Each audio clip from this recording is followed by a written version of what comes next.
მოგესალმებით, პირველ რიგში ავსებთ რაოდენობასთან დაკავშირებით წმინდა გამარჯვებაჩის პოდკასტზე მოუხდება ნამდვილად. პირველ რიგში ძალიან დიდი მადლობა იმისთვის, რომ დღეს ბატონი დავითი არის თქვენი და ჩვენი სტუმარი, მე სტუმარი გახლავართ, მადლობა თქვენ.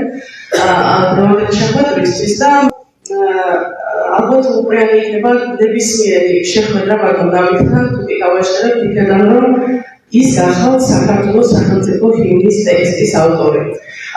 და ამისთვის მინდა რომ ტაში დავუბრალდეთ, იმიტომ რომ მადლობა. რომელსაც მიზანი არ დაუდევს, კაცი არ ამგარა, აგრეთვე ბატონი კონსული გზანდება, მე მგონი ყველაზე ძვირფასი, როდესაც ქვეყანაში ქართულ პულის საქმეს ემსახურებენ და დიპლომატიას, ყველაზე ძვირფასი დროშა და ჰიმნი არის კონსულისთვის. ნამდვილად. ყველა ქართველის არის საქართველოს ფარგლებს გარეთ. აღაროებობ ჩვენ ქართველებზე, ვინც საქართველოში ცხოვრობენ და ძალიან დიდი მადლობა ამ ძვირფასი ტექსტისთვის. ძალიან საინტერესო იყო ამ ბატონის შეკითხვა, რომ და უბრალოდ გამოხატულება იმისა, რომ სწორად ვერ გაიგო ის განცდა, რაც წევს ამ ტექსტში. ასეც უნდა იყოს, ვერავინ ვერ გაიგებს იმ განცდას, რომელშიც წევს ჩემი ხატია სამშობლო, სახატე მთელი ქვეყანა, არ მეკვლება არც ერთი ენა.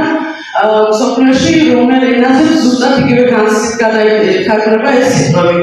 მაშინ უნდა იცოდეს ადამიანმა ხატის განცდა და მე სახატე ქვეყანას გაიგებს მაშინ რაც არის და ძალიან დიდი მადლობა ამ ძვირფასი სიტყვებისთვის, კიდევ მადლობა.